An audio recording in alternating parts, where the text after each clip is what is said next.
Happy New Year! Happy New Year to you too. Although it's probably February by now, isn't it? Not quite, but okay. we are a bit later than normal. Yes, so our first podcast of 2014. Hey. And to celebrate the fact that it's a new year, we're going to kick off by reviewing two albums from last year. Yes, listeners, obviously, as you remember, we rather liked 2013, and we did like it so much that part of this podcast will be reviewing two albums that we overlooked last year for various reasons. One by Vampire Weekend, one by Placebo. We will, however, review a new album, one that's been released this year, from Bruce Springsteen, and we will also do our customary look at the BBC's Sound of recommendations and see who their top 5 is for 2014. Mm-hmm. However, without further ado, we should start off with Vampire Weekend, Modern Vampires of the City, third album from the band. And the reason we're looking at this is primarily because how high it featured in a lot of best-of lists last year. Yeah. NME, Rolling Stone, Pitchfork, Pop Matters all had it as their best record of 2013. Really? Guardian, Spin, Q, Time, AV, AV Club all had it in their top 5s. So the question is, and you may have given your opinion away, did we miss the trick? I think we missed reviewing this album for sure. Yeah. Actually, in my kinder moments, I actually think this could have easily sat perhaps at the lower ebb of my top 20 list for last year. Yeah. It's and I didn't say it for 12 months, so here we go. It's a solid album. That's it. That's my 2014 thing. I'm just going to do we're back to solid. Jingles and solid. No, it's a good indie album. Fans of the band will like it. I think it will attract, or will have already attracted, because it's 7 months old. Sorry, people. New fans as well. There's enough to keep you interested, and the sweeping sort of change of styles from track to track, which on first listen I found confusing. Yeah. On second listening, I actually sort of found my groove.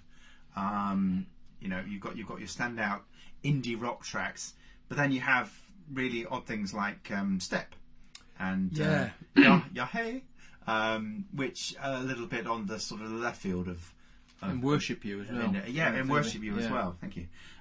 So it's got little things to keep you interested that are not necessarily the same sort of American style indie rock, if that makes sense. Yes, it does to me. Yeah, it does to you because you've also listened to the album. but by the same token, I think the reason we probably didn't review it probably sums up one better here. The first two albums really didn't do much for me at all. Yeah. And I know. Did we review one? I'm not sure if we did. We might have done the first one. We might have done the first one. We might have done the first one. That's what we did. Yeah. And they just didn't really do it for me. I know several people whose musical taste I think is okay, don't tend to like rubbish, who were, I know, damning with faint praise, isn't it? Yeah. Faint praise. Who really liked the first two records, and particularly the first one. I'm big fans of it, but it didn't click for me at all. This is the first one of their albums that I can actually say, okay, I get this, and I think you hit the nail on the head. It is a progression from those first two albums, and it is taking along people that are already into them, but also offering a way into other people. And I think it has a kind of quirky pop sensibility that the first two albums for me were missing. So as you've said, it's got that interesting stuff like Step and Worship You, even the opening track, Obvious Bicycle, and then you've got your catchy pop ditties, Unbelievers, Diane Young, even Finger Back, and it doesn't outstay its welcome either. It lasts about 40 minutes. It's good length. So I agree with you. I think it's a solid and enjoyable record. Maybe if we'd have reviewed it in May last year, maybe we'd have gone back to it, and maybe it would have featured in our lists at the end of the year. Who knows? But yeah, I'm glad we went back to it. But it's a good album, enjoyable listen. that's it, really, isn't it? Yeah. I mean, one extra point is I also found that on repeated listening it did get better, and actually we don't often say this. The second half was perhaps better than the first. Stick with me. I'm going to stick with you on that. On the second half. I think I know what you're going to say, but yeah. So let's park that. Got that. And Vampire Weekend, Modern Powers of the City. Yeah, it's all right. Yeah. Our second 2013 album, which for those who listen to our best of podcast will know featured in a couple of our listeners' top 5 albums of the year lists. And in particular, we had a special request from Spencer, if he happens to be listening, to review this one. And it's the 7th studio album from Placebo. 7th? Yeah, only 7. You'd have thought there'd have more, really. And I own the first 2, Placebo and Without You I'm Nothing, and also the last one, Battle for the Sun, which I think we reviewed again. That was back in 2009. Yeah, okay. God, that's back in the day. And, yeah. Where do we start, really? You better start. I know. Sorry, Spence. It's an okay record, and that's it. It's disappointing. And what I mean by that, and it is an okay record. It's not a bad record. It's just some of it is mind-numbingly dull. Tracks like Too Many Friends, Hold Me Back, the quite dreadful Rob the Bank. It's catchy though, isn't it? I know, but it's a shame because it starts off really well with the title track, which has hints of Blondie's Dreaming. It's a good upbeat track. It's a very good opener, actually. Yeah, for an album, for any album. And then it kind of loses it a bit, but where it kind of just about claws its way back is the fact that side 2, as it were, is actually, I think, quite good. So from the 9 Inch Nails impersonation on Exit Wounds onwards to the end of to the ballad Bosco at the end of the album, I think it's not too bad. So you've got Exit Wounds. I think it's probably the best track on the record. Like I said, it does start very nin. You've got their U2 circa The Fly impersonation on Purified to follow it. Begin the End, which again I really like. Yeah, that's a good track. Yeah, doesn't really go anywhere particularly, no, but we're liking it. It's good. Yeah, and I said decent ballad to end. But to try and put this all in context, I went back and actually listened to what was the last album, so Battle for the Sun, and this album's not as good. I think Battle for the Sun is still much better. You've got Battle for the Sun had For What It's Worth, brilliant track. Bright Lights, Never Ending, Come Undone. I think all those tracks are better than anything on this album. So for me, it's an okay record, but of the now, I suppose, 4 Placebo albums of the 7 that I own, I would say it's the worst of the lot. Okay, when did it come out again? It came out, I think, October time. Right. Okay, so that's fairly recent. I concur with a lot of what you said. I mean, where this album for me, where I should say I enjoyed this album was actually musically. I didn't mind the sound of the band, you know. Yeah. That's the old rock. It hasn't changed much. but no. I got a wee bit nostalgic for the music of this particular record, and musically I really enjoyed it, and there were moments where I remembered, oh yes, I used to find this guy's voice excruciatingly annoying, but I could get past that and listen to the band powering away in the background, and as you say on things like Exit Wounds, where it goes a little bit on the industrial side. Very good. Loud Like Love, the opener. A lot going on there, but sat very well together. So musically very tight. Once you get past Brian, I just found lyrically it's dull. I think that's its major draw.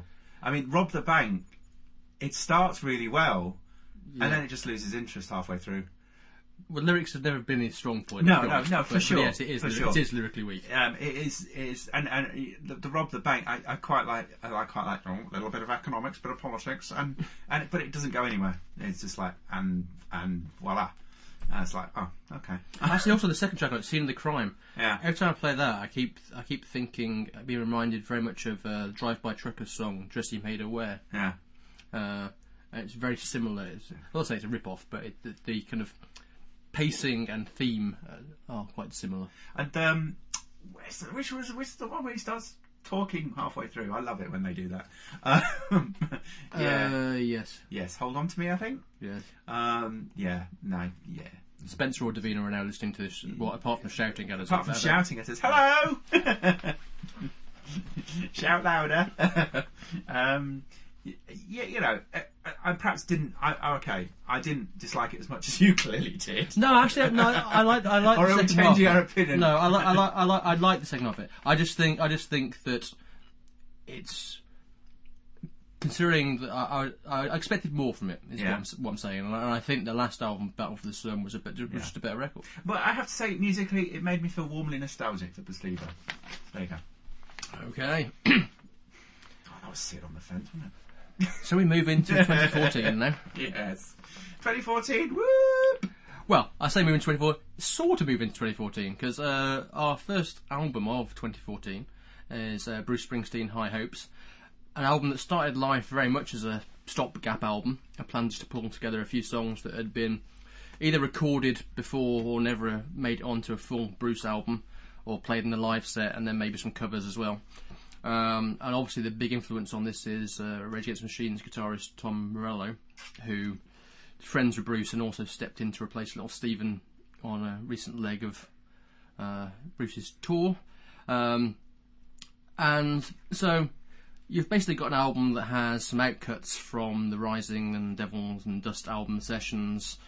So Harry's Place, Heaven's Wall, Down the Hole, Invisible, Hunt the Invisible Game. Some covers, High Hopes, Dream Baby Dream, Just Like Firewood, and a couple of tracks that had been elsewhere, so American Skin 41 Shots and Ghost of Tom Joad. So it is basically a hodgepodge record. However, does it sound like a hodgepodge record? Yes. Yes, it does. And that's not necessarily a bad thing. But clearly it is. No, it's a good record. I understand it's had some fairly mixed reviews, although it has sold the bucket load. So yeah, number one in both here and the US. So you know, it's a fairly accessible record in that respect. It's interesting that you say I didn't know that in relation to the sort of different sessions cut together, and obviously they've taken and put it all and re-recorded and sort of put it all together on one album. It does lack that consensus, I think, that makes a really great record.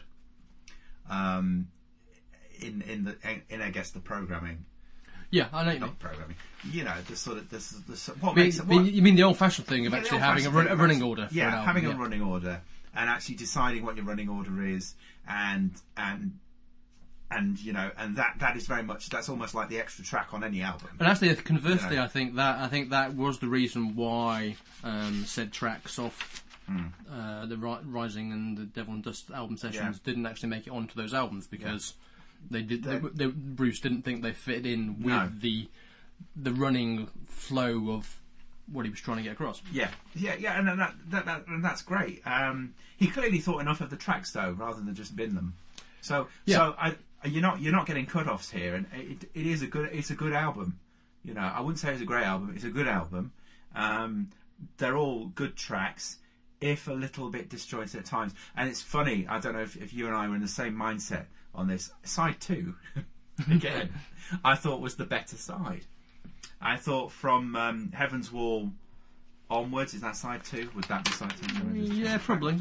Yeah. From about Heaven's Wall onwards, I felt it builds and it got better and better, and ended with The Wall and Dream Baby Dream. Brilliant ending. So clearly it's all clicks into place once again. But overall, there have been better albums of his of late. Yeah, I would agree. I would agree with that. And I agree with most of what you said there. But I would still say,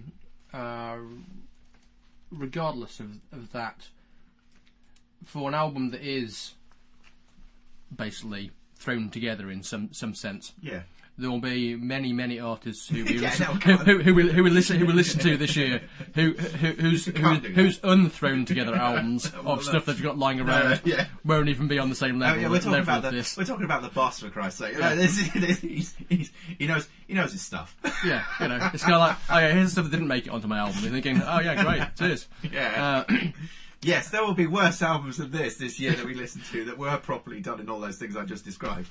Yes, I thought it was an interesting album. I think you're right in the fact that it does suffer slightly from not quite gelling as a record overall. But when it's good, it is still very, very good. Like I said, I think title track kicks off obviously with Tom Morello's kind of scratchy guitar thing going on, and prime kind of, even though it's a cover, is prime foot tapping Bruce at his best kind of thing. Really, it's a big thing. I think. And then you've got funny. What's the song? What's the third one? Trying to remember the song. Yeah, Just Like Firewood, which was a song by the Saints as cover. I think, and started off as a punk song originally, the original thing. And I think it's hard to imagine this ever being a punk song, and in fact, hard to imagine it ever being anything other than a Bruce or maybe a John Mellencamp song. Yeah, had hints of a John Mellencamp Small Town in the kind of the music. As you said, with Heaven's War, you've got that acoustic lead and sing along of kind of raise your hand kind of thing going on, the choir start and all that thing. Track that follows that, I can't remember what it's called, but it's another. Frankie Fell in Love. Yeah. Didn't you just sit listening and thinking, yes, this is the song John Bon Jovi keeps trying to write. Yeah. Mostly without success. Yeah.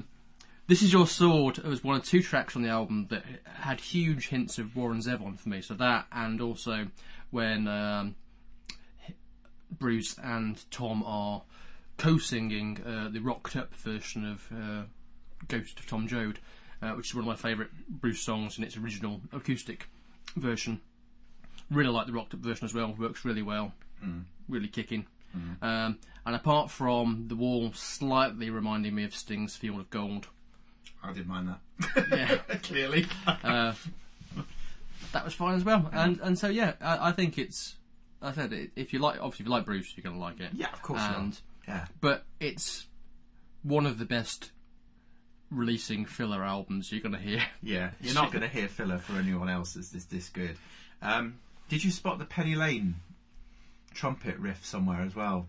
I think it's Just Like Firewood or Down in the Hole. It's somewhere in the middle of the album. Anyway, but yeah, first prize for anyone that spots that. Oh, I thought the second track as well has some hints of Dire Straits. Harry's place. Yeah, okay, yes. So, let's get to the thing we usually do around this time, which is BBC Sounds of 2014. Yeah. I think rather than do our usual, let's do them individually. I think it's probably best to do a overall view, and then pick what we like or don't like. But just for those listening, the top 5 in reverse order were George Ezra at 5, Sampha at 4, Banks at 3, Eyre or Eyre or yeah, we'll go with that. 2, and Sam Smith at number 1. So first of all, what did you think of the list just in general, and from the list, did anyone either take your fancy or annoy you intensely? I have to say, on first listen, this list, I thought the sound of 2014, it's not the most exciting sound, is it? We've reviewed these lists before, and I've noticed there's a trend, certainly in the last couple of years, for those that make the top 5 to all sit very comfortably together. Not necessarily the same genre as such, but there's a sound that links them all.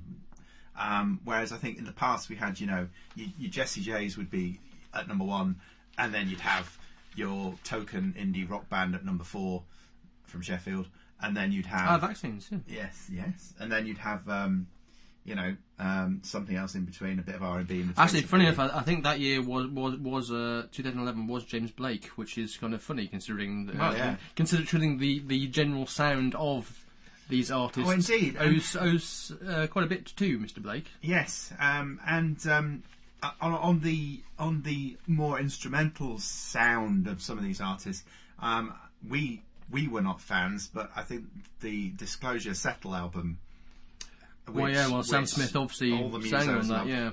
And all the musicians have talked highly about it. It appeared in lots of end of year lists as well. Maybe we missed a trick there, but that's clearly had an influence as well on some of the production. So that's my overall feeling. Yeah.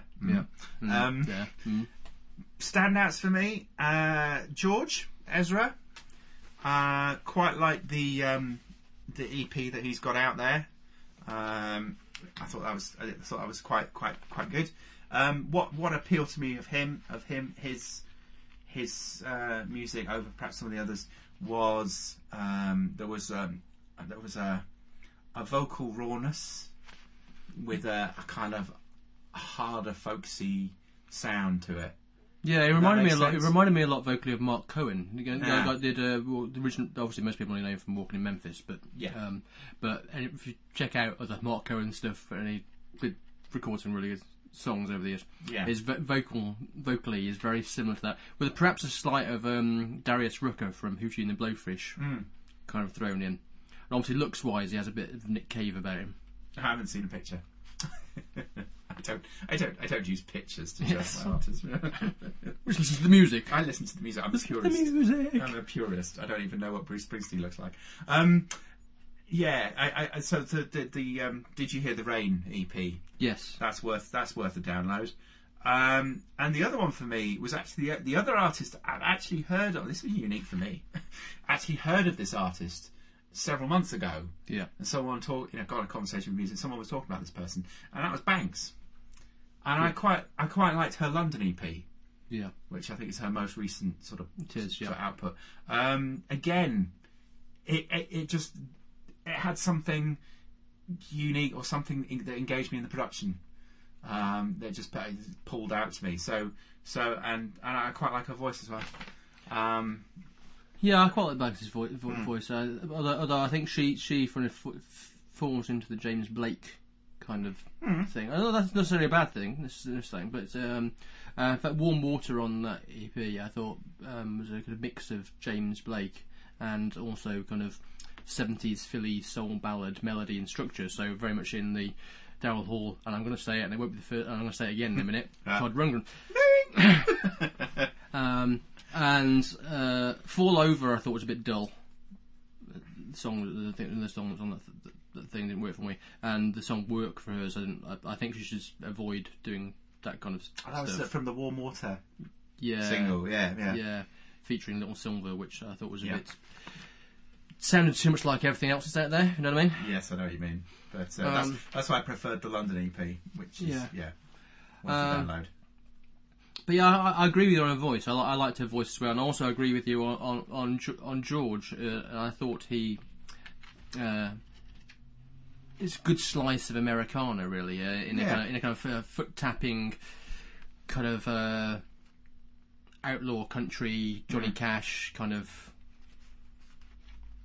way, and just sounds actually really fun. My big surprise from this list, it has to be said, was Sampha. Really? Who I love. Really? Yes, it was a huge thing. And it's not just the reason I love him, but his whole kind of EP that I've forgotten the name of all of a sudden. Yeah. I was talking about it earlier on to somebody as well. Yeah. Jewel. Yeah. My God, this sounds like early 70s Todd Rundgren. Just ridiculously so. The kind of whole piano kind of sound, really? some kind of synth touches and stuff like that. The way some of the songs kind of fade in, fade out. Yeah. All pure Rundgren. Right. Added to which, I think the songs are good. So I think Beneath the Tree, I think is a really great tune. Same with Indecision, really, really good kind of piano ballad. Even his version of the Drake song "Too Much," which I think he kind of sang on the Drake album as well, I think is better, nice version, better than the original version. Yeah. And the song "Happens" as well is kind of pure 70s soul singer-songwriter stuff. So I really, really liked Sampha. That was a huge surprise to me of all the people on the list. In fact, the two biggest disappointments, in a way, were number 1 and number 2. I'm sure, no offence to Sam, he's going to do what he's going to do well. He's already done well by, Latch. But he has a very American Mid-Atlantic vocal sound for a British lad. And I just find it a bit dull for me. And there's a song called Nirvana, which sadly nothing to do with Kurt and the gang. Or A Higher State of Being. Yeah, which is a soul tune. Yeah. But it just really reminded me of the band Chicago. Yes. And Peter Cetera. You're thinking, it is Peter Cetera, he's come back. Except he's decided to up his game and become more kind of modern and down with the kids. I suppose for what it was, it's fine, but it's not really my thing. And then Eyre, who's lovely, and the song Deeper is really, really fun. Yeah. But it's a bit too Amy Winehouse. Yeah. I think she needs to find a way of channeling her own sound as distinct from being someone where people are just going to say, sounds like Amy Winehouse. Yeah. Which, for me, that's the first thing that occurred to me when the Deeper started. Yeah. So I'm kind of hoping for number 3, 4 and 5 to do well. Well, it's interesting. What tends to happen these lists is that the number one artist we will already do, but we will know about for a while to come. And there's always someone in that list that sort of breaks through that was unexpected. So, and there's usually someone that disappears out of trace as well. Yeah. It has to be said. Yeah. Remember Claire Maguire from 2011? No. Remember Nicky and the Dove from 2012? Yeah, vaguely. Yeah. Claire Maguire was on. Yes. Chase and Status album. I remember that.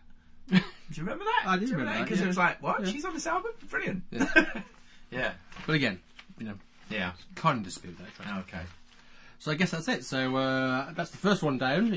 Regular listeners were pleased to know that really normal service will be resumed next month, when we will actually be reviewing 6 brand new albums from 2014. And won't be including material that's basically just been rehashed from lying in the vaults. Because even our album from 2011 was basically material that wasn't 2011. True. So until then, pop pickers.